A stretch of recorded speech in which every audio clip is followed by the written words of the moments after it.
Going to start looking at some details now. First of all, I'm going to talk about this, which is all the strapping, which I left completely untouched during the last two stages. And the reason is actually quite simple. If you can see how well this has been picked out by all the shading that we've done on the skin, how well we can see that shape, it's going to be very easy for me to paint that. If I'd have done that first and then tried to paint any of these tiny little skin areas between there and tried to get their shading sorted, there'd be a very high chance that I'd have just messed it up and messed up all my work on the red strapping and then have to go back and do that. It's simplest to work from, when you're doing your block colours, from light and with the dark, with the shading, with the dark last, and with the detailing, with the highest details, with all the raised details left until last, because anything lower is so much more difficult to get to later. Okay, so I've got the 2-0 brush out for this one. Getting to the more detailed end of the paintbrushes. And it's a slightly less runny consistency of paint that's being applied now. While you never want your paint to be exactly as it is straight out of the paint dropper, it's certainly true that you don't want the paint to flow freely or run anywhere when you're looking at your detail stages.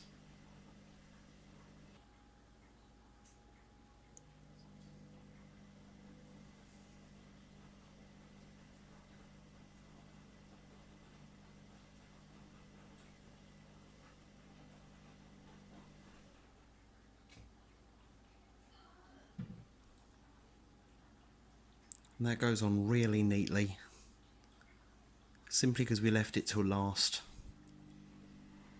We could have done it first, then tried to get the skin. We would have wound ourselves up really badly with doing that way. But now, as an aftertouch, as a detail, it's a lot easier.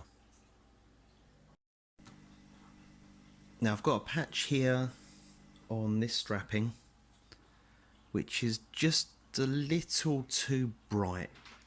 There's a lot of red gone down and the shade wasn't particularly strong to begin with, so I'm just going to add a tiny touch of the shade tone for the red and literally just drop it on the edge to reinforce the outline. That'll be all that's needed just to get the shape back into the model and just to dull down that new little detail so it fits better with the tone of the model, so it isn't so bright. I'm only using a tiny brush. I'm back on my 2-0 because I'm literally just picking the edge out. I'm not looking to wash the whole area again. I'm using this just to pick out detail. Right, that's the strapping done. Now I'm leaving this piece of hair still. I'm going to leave it for a little longer. Reason very simply that what I have planned for the hair is likely to cause a lot of mess as I sweep this way. So once again, it's a case of, I think that's going to leave paint deposits here in a fairly bright colour, which I'm going to then put back in this red, which is a little darker and should cover it over nicely. Moving instead to some silver. Looking at the studs, there are a lot of studs in the flesh of this model. So I'm just literally dabbing them with silver to get the shape to these. I'm going to come back at them with the same toner I've been using throughout, the Army Painter Soft Tone, just to give it a little bit of shape. And that's true, not just true of the flesh studs, but of the boot buckles, which I'm going to do the same way. These studs here in the bra top, and she's even got flesh studs, quite a few buried in her arms. They're all going to be treated the same way. So I finished that up off camera because that just took too long for you to see all of that. But that's all done now. All the silver dots are on. It's been reshaded, and where there was a couple of the little slip-ups, the base skin tone or red's been reapplied just to tidy it up, and that's all looking pretty nice. A couple more details that I'm going to go through now is just the last of the clothes. I've left the gloves up until now, the belt here, and there's a little strap on the boot, along with these shoelaces, which I'm going to do black. But there's a little strap on the boot which I'd kind of left. Nah, hell, it looks better in the red. They're staying as they are. Okay, it's black on the belt, black on the shoelaces, the gloves, and then we're into something really awkward. We're going to take on the eye. So with these slightly bigger detail areas like the gloves, which I've saved till later, I am going to have to go back and shade these individually and do a little bit of highlight work just to bring it into the same sort of tone, the same sort of feel as the rest of the model.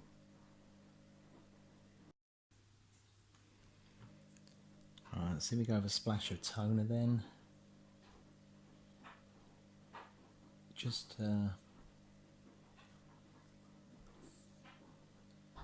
bring that down to that slightly muddier shade of the rest of the model rather than the bright red.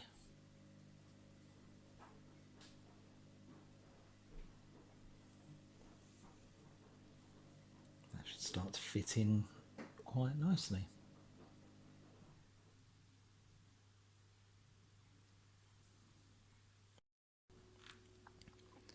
Right, so the last detail I'm going to take on is the eye, and that's something I find quite difficult, but I'm going to give it a go on camera and just see how badly it goes. Be worth a laugh. Right, eyes are always difficult, and the thing which we have is that they are still the focal point of a model, even though it's not a real person. Eyes are such a focal point on the face that people look straight at them, and the big mistake we always make is just making them too big, and with too much white end up with sort of like Cookie Monster kind of effect going on. So what I've got 4 colours on the palette at the moment. Generally work in 3. I've got a 4th one today because what I'm going to do is just start at the top of the eye by detailing in all the back in purple, because that's going to be effectively it's her eyeshadow colour.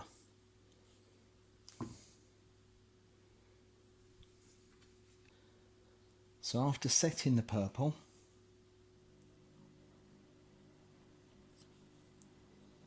I'll then work down just below that, try and mark out an actual area for the eye.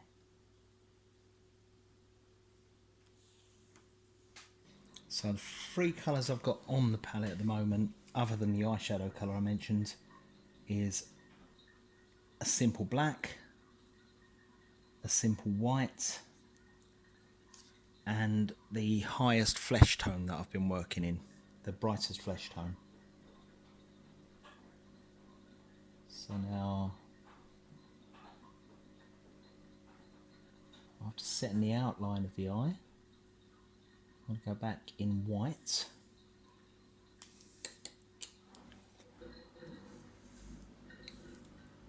And place white within the outline that I've set.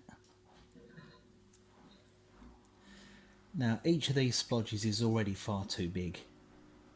Already. But I'm not going to worry, because the trick I tend to use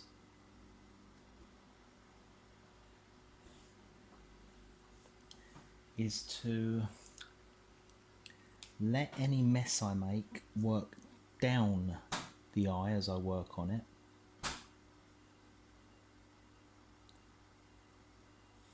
So that I can tidy it up with the flesh tone afterwards.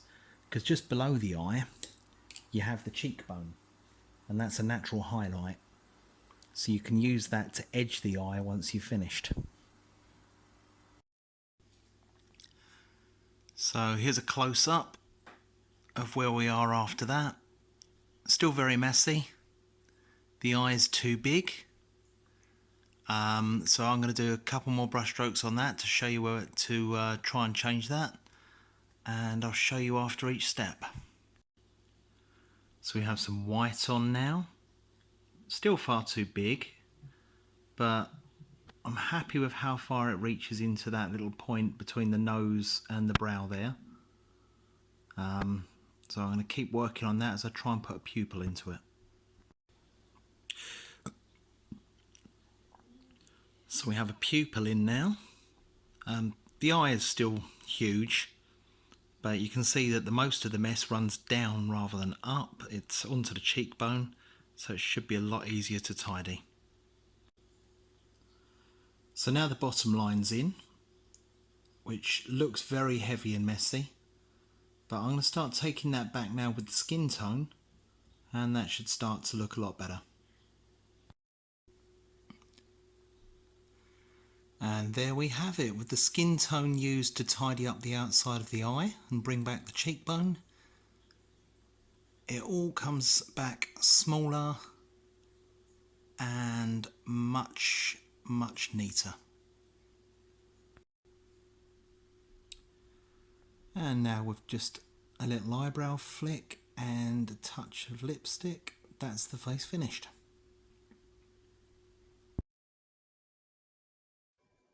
So here's how we've moved on now the details have been applied.